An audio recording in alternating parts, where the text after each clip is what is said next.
आज दादांचा आणि काकूंचा आशीर्वाद घेण्यासाठी मी इथे आणि अकलूजकरांचा आशीर्वाद घेण्यासाठी आज मी इथे आले आहे. दादांनी आशीर्वाद दिला, शिंदे साहेब पण येऊन गेले, शिंदे साहेबांनी पण दादांना आशीर्वाद दिला.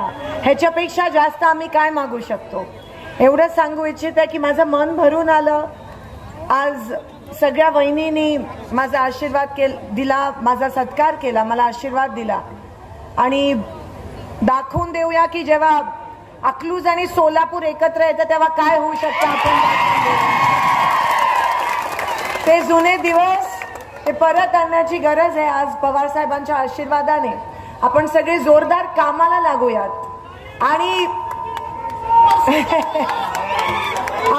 आपली संस्कृती जपून ठेवूयात. आपण त्या पातळीला जायचं नाहीये. वैचारिक तत्वावर ही लढाई लढायची आहे आणि विजय आपलाच आहे हे निश्चित आहे. धन्यवाद. जय हिंद.